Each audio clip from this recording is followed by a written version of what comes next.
शुरू कर रहे हैं। जय हिंद। इस वक्त हम पारुल यूनिवर्सिटी में हैं और ये बागोड़िया जगह में है और ये बड़ोदरा गुजरात के क्षेत्र में पड़ता है और बहुत ही खूबसूरत यूनिवर्सिटी है। हम लोगों ने विजिट भी किया और ऑडिटोरियम में आरजेएस के अमृतकाल का सकारात्मक भारत का 207वां संस्करण भी किया गया। आप जानते हैं कि दिल्ली से जब ये RJS positive media positive broadcasting house की जो टीम चली थी तो प्रफुल्ल भाई और रंजन बेन जी जो दोनों ही यहाँ मौजूद हैं और ये मेजबानी कर रहे हैं इस आध्यात्मिक, सांस्कृतिक, शैक्षिक, सामाजिक यात्रा का। तो शैक्षणिक बातों में स्टार्टअप आप जानते हैं गवर्नमेंट का बहुत बड़ा एक एम्बिशियस प्लान है और खास करके विद्यार्थियों के लिए है। और आपने तो स्टार्टअप में इंक्यूबेशन सेंटर, वो एनएसआईसी का जो चलता है लघु उद्योग निगम का, वो इस इंक्यूबेशन सेंटर पूरे भारत में उनके हैं। एक पारुल यूनिवर्सिटी ने इंक्यूबेशन सेंटर स्टार्टअप का किस तरह का शुरू किया है ये जानने की जिज्ञासा मुझे भी है। तो मैं आप सभी के साथ बात करता हूं जय सुधानी साहब से जो सीईओ हैं PIFRC, ये पारुल यूनिवर्सिटी के हैं। तो कितनी अच्छी बात है कि रोजगार की जरूरत और खास करके स्टार्टअप ने तो स्वरोजगार की दिशा में एक नया कदम उठाया है। तो सुजानी साहब, आपका पॉजिटिव ब्रॉडकास्टिंग हाउस में स्वागत है और क्या कुछ कहना चाहेंगे जो पॉजिटिव मीडिया ये सब इनिशिएटिव कर रही है?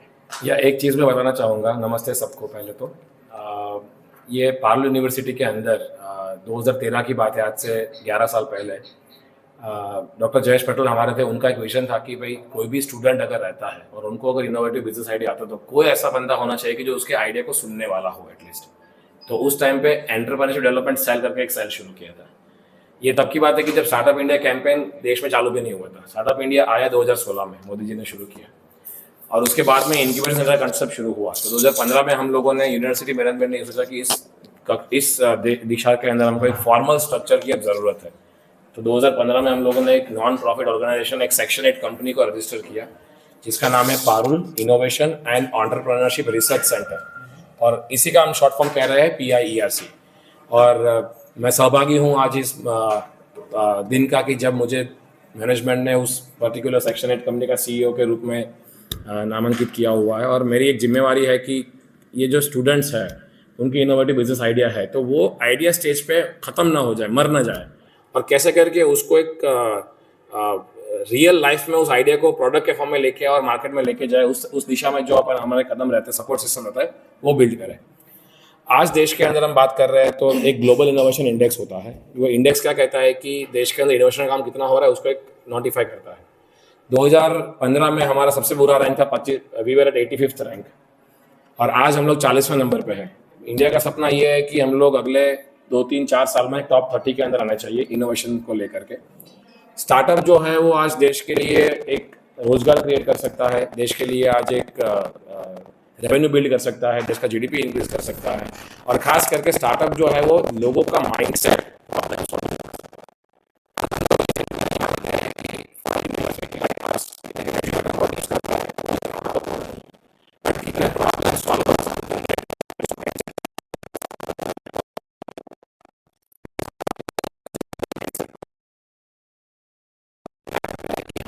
आज के डेट में पिछले 5 साल में 207 स्टार्टअप्स हैं जिन्होंने क्यूमुलेटिवली 1100 लोगों को नौकरी दी है, और जिनका रेवेन्यू जनरेशन की बात करो तो 30 करोड़ रुपए हर साल जनरेट करते हैं ये, और ये स्टूडेंट स्टार्टअप्स है सारे के सारे।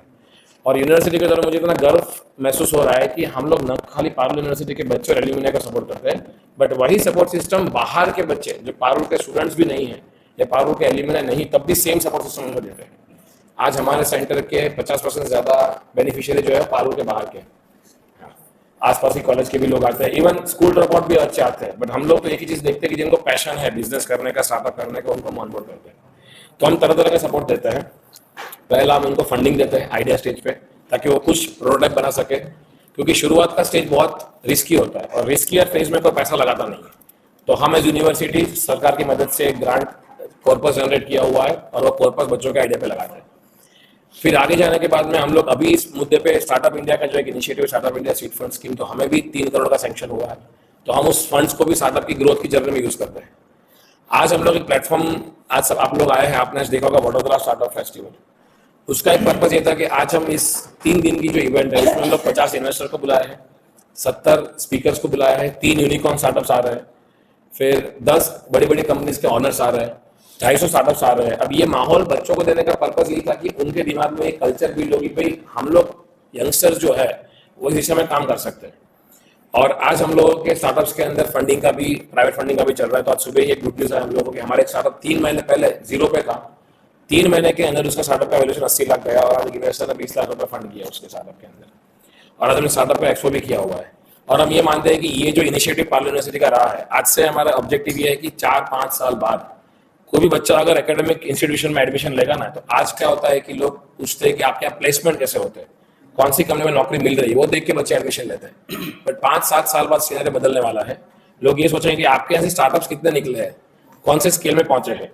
तो हम लोग एज ए मैनेजमेंट ये मानते हैं कि ये जो होने वाला है उसके लिए एक लार्ज स्केल सपोर्ट सिस्टम अभी से बिल्ड करना शुरू करना पड़ेगा, ताकि उस टाइम पे जब कोई बच्चा शैक्षणिक इंस्टीट्यूशन में आए कि आपके स्टार्टअप कितने निकले, तो हमारे पास एक स्ट्रॉन्ग सपोर्ट सिस्टम बना हुआ है। तो आज हमारा विजन ये है कि कम से कम 5% बच्चों को उस कदम तक पहुंचाना, कदम तक कि वो खुद एंटरप्रेन्योर बने, ना जॉब ले, और वो एंटरप्रेन्योर बन के जब फाइनल ईयर में आए तो ट्रेनिंग एंड प्लेसमेंट सेल में जाए वो विजन के साथ में कि भाई मेरे को इस स्किल सेट के बच्चे मेरे बैचमेट से रिक्रूट करना है मेरी कंपनी के लिए, और ये विजन सक्सेसफुल हो रहा है जी। तो सुदानी साहब, बड़े वाइब्रेंट हैं आप इस मामले में, क्योंकि आपने काम किया है और स्टार्टअप स्टूडियो और शो ये करते रहे हैं। इंक्यूबेशन सेंटर की जब भी बात आती है तो लगता है क्या कुछ होगा इंक्यूबेशन में, जस्ट लाइक प्रैक्टिकल लोग करते होंगे, तो वो क्या क्या है इंक्यूबेशन सेंटर में, कितने एरिया में वो फैला हुआ है, कितने बच्चों के लिए वन टाइम जो है एडमिशन करते हैं और उनको वो करते हैं, फैकल्टी में कितने लोग होते हैं, कुछ उसके बारे में भी विद्यार्थी जानना चाहेंगे। मुझे लगता है कि शायद पारुल यूनिवर्सिटी में किस स्केल पे काम हो रहा है, तो वो जानना जरूर चाहेंगे। जी, अब मैं थोड़ा इंक्यूबेशन के बारे में बता रहा हूँ। हमारा इंक्यूबेशन सेंटर जो है 15,000 स्क्वायर फीट से ज़्यादा एरिया में फैला हुआ है क्यूमुलेटिवली। हमारे स्टैगर्ड कैंपसेस है, एक हमारा बागोड़िया में कैंपस है इंक्यूबेशन सेंटर का, एक वडोदरा सिटी में एयरपोर्ट के पास में है वडोदरा स्टार्टअप स्टूडियो, सूरत में सूरत स्टार्टअप स्टूडियो है, राजकोट में राजकोट स्टार्टअप स्टूडियो है, और अहमदाबाद में अहमदाबाद स्टार्टअप स्टूडियो। स्टूडियो क्यों कहते हैं? स्टूडियो इसलिए कहते हैं, जैसे फिल्म बनने की नहीं, स्टूडियो का पर्पज ये है कि वहां पर एक कल्चर मिलता है स्टार्टअप की ग्रोथ के लिए। तो स्टूडियो का पर्पज ये था कि हम इंक्यूबेशन के एक लेवल आगे जाए। आगे का मतलब ये है कि जो साढ़े 10 प्रोडक्ट रेडी है, कुछ हद तक मार्केट ट्रैक्शन भी है, तो उनको चाहिए प्राइवेट फंडिंग जब उनको स्केल करना होता है या और शहरों में उनका बिजनेस को एक्सपांड करना होता है, तो स्टूडियो जो है ना वो प्राइवेट फंडिंग को एनेबल करते हैं। और इंक्यूबेशन सेंटर की अगर बात करूं तो हमारे पास 3 प्रोग्राम है। एक है स्टार्टअप स्टिमुलेट, जिसमें हमारा मकसद ये रहता है कि जनरल स्केल में बच्चों को सेंसिटाइज करें स्टार्टअप क्या है, इनोवेशन क्या है, वो सब। दूसरा होता है हमारा इंक्यूबेशन प्रोग्राम, जहां पर हम लोग 1.5 साल का प्रोग्राम रहता है। तो बच्चा आता है आइडिया लेकर के, और अगर हमें आइडिया में दम लगता है उनको हम इंक्यूबेट करते हैं। इंक्यूबेट का पर्पस ही ये है कि उनको ऐसा वातावरण दिया जाए वो 1.5 साल के अंदर कि उनका आइडिया जो है वो ग्रो करे और वो एक स्टेज तक पहुंचे, और 1.5 साल के अंदर हम उस स्टेज तक लेके आए कि फिर हमारे से दूर बच्चा जाकर के अपना खुद के पैरों पर खड़ा हो सके, मार्केट को फेस कर सके। तो हम लोग उनको क्या करते हैं, इंक्यूबेशन के 1.5 साल के अंदर उनको फंडिंग दिलाते हैं, मेंटरशिप करते हैं, बिजनेस प्लान में असिस्ट करते हैं, उनको बिजनेस मॉडलिंग कराते हैं, लैबोरेटरी का एक्सेस देते हैं, प्रोटोटाइपिंग में बिल्ड करते हैं, हेल्प करते हैं, और फाइनल प्रोडक्ट में हेल्प करते हैं। तो ये कुछ होता है इंक्यूबेशन के अंदर। तीसरा प्रोग्राम जो है ग्रोथ पेड प्रोग्राम है, जिसमें प्योर फोकस ये है कि जिसका प्रोडक्ट रेडी है, उस प्रोडक्ट रेडी है, उसके 500-700 कस्टमर भी एक जगह पे है। अब उसको अगर स्केल करना है तो उनको प्राइवेट फंडिंग चाहिए और उनको नेटवर्क चाहिए आसपास की सिटी का और स्टेट्स का, वो हम उनको एनेबल कराते हैं ग्रोथ पेड के अंदर। वो 6 महीने का हमारा प्रोग्राम रहता है। जी, जय सुधानी साहब, हम भी पॉजिटिव ब्रॉडकास्टिंग हाउस का जो है स्टार्टअप शुरू करते हैं, और टेक्निकल टीम से चाहेंगे कि वो अशोक कुमार मलिक जी को जोड़े हैं, जो हम लोग को आरजेएस पॉजिटिव ब्रॉडकास्टिंग हाउस के स्पोक्स पर्सन हैं जी। 74 ईयर्स ओल्ड, अरे वाह, और कवि भी हैं। तो अपने अंदाज में अशोक मलिक जी को आमंत्रित किया जाता है। टेक्निकल टीम आप उनके अनम्यूट कीजिए, और यहाँ पर वो बोलेंगे। अशोक मलिक साहब, आपने देखा कि सीईओ जो हैं PIERC, आप बताएं, आपकी आवाज आ रही है।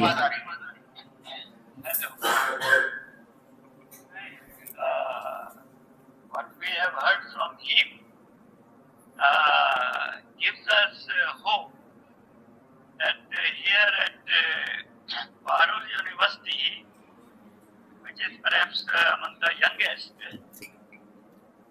is already showing great strides in areas which are very much relevant in modern times.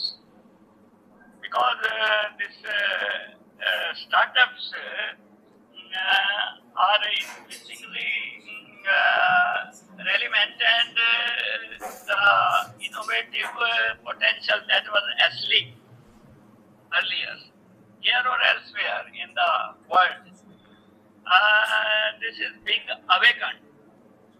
This is being awakened, and I think I would also like to know what was the special thing to give joy to them in the most recently had innovation fest of the university. Yes yes, very nice question. CEO, सबसे पहले मैं अशोक मलिक जी, ये भी शायद बताया होगा आपने, CEO PIFRC, तो इसका फुल फॉर्म जानते हुए अशोक मलिक जी हम लोग बात को आगे बढ़ाएंगे, आपकी बातों का जवाब देंगे। जब तक मैं क्वेश्चन समझा हूं जहां तक, तो आप यही पूछना चाहते हैं कि स्टार्टअप फेस्टिवल जो हो रहा है उसमें एग्जैक्टली क्या कुछ हो रहा है, अगर मैं सही समझा हूं तो? यही ओके, जो इवेंट हो रहा है। हाँ जी। And also what gives you some special joy and insight into where things are moving more potential. Okay okay sir. So sir पहले तो मैं PIERC का फुल फॉर्म जैसे आपने बता देता हूँ।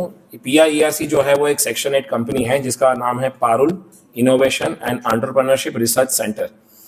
और आज जो स्टार्टअप फेस्टिवल हो रहा है वो हमारा एन्युअली 6 फ्लैगशिप इवेंट होते हैं, उनमें से एक फ्लैगशिप इवेंट है।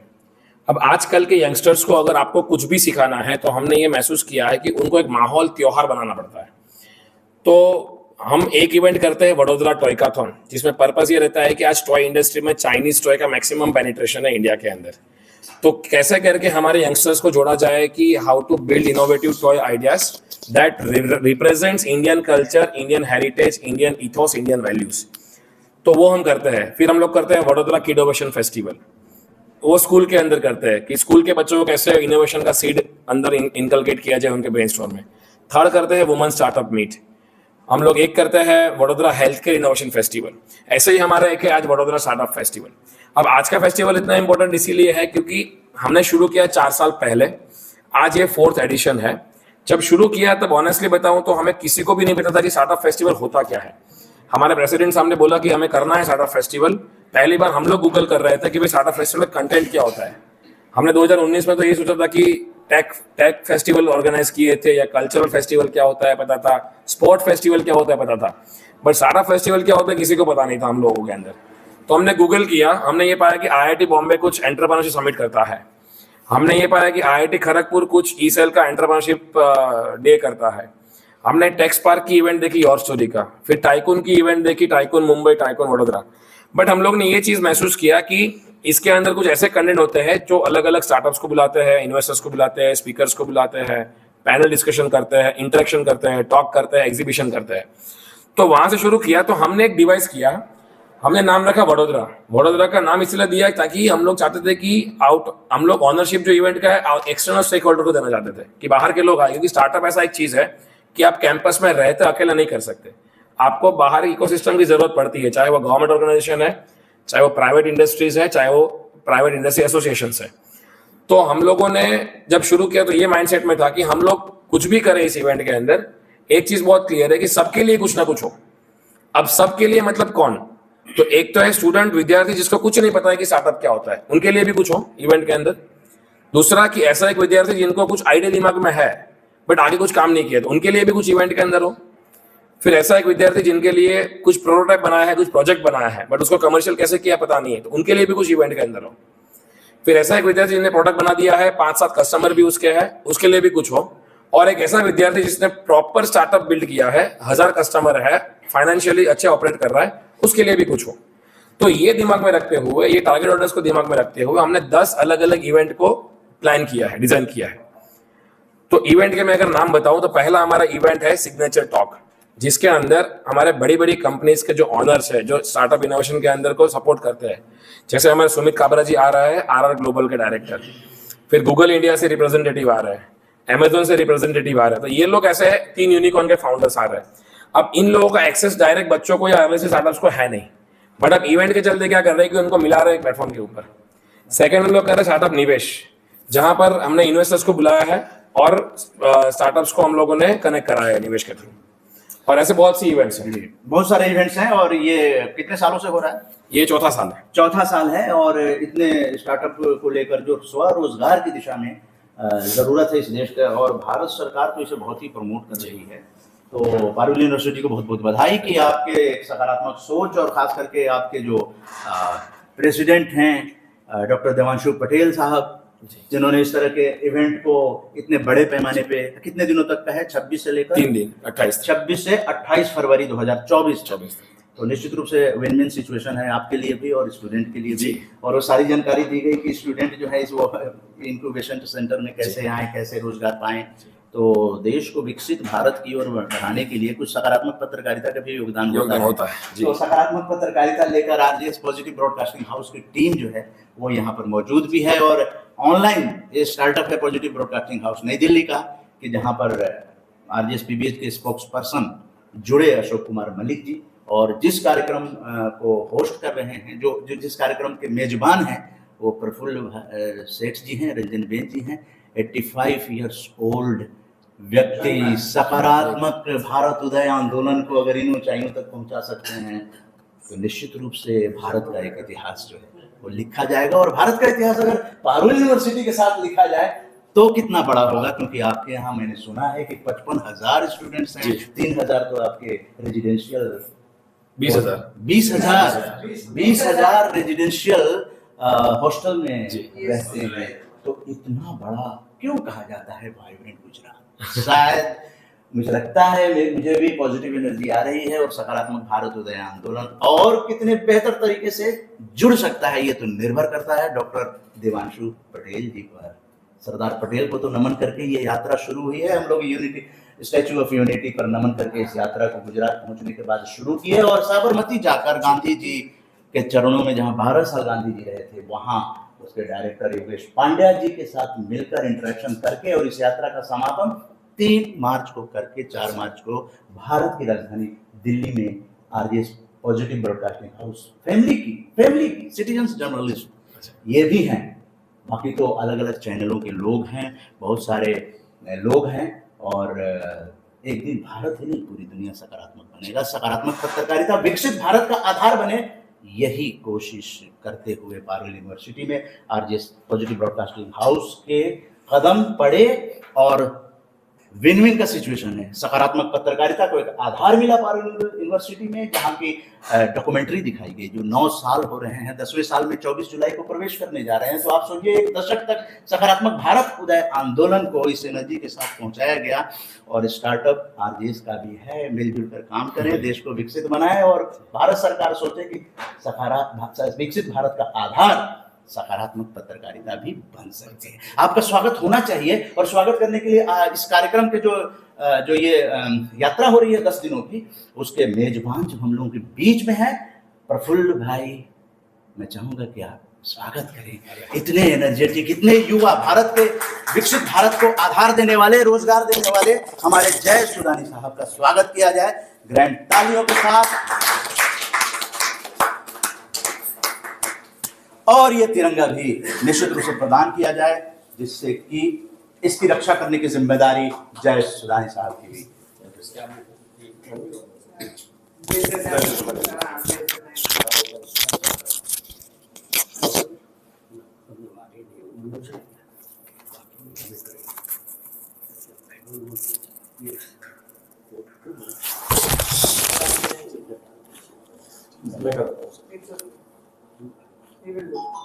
I don't want to prick him. Okay, और सैफरन कलर ऊपर रहना चाहिए, बस इसी का ध्यान रखना चाहिए। और ये किताब जो महापुरुषों के, इसको आप ओपन करें और युवा वर्गों को प्रेरित करते रहें, रोजगार भारत का बढ़ाते रहें। और हम लोग आपके साथ हैं, जब भी बुलाएंगे दौड़े चले आएंगे। आज मिले हैं, मिले ही रहना चाहते हैं।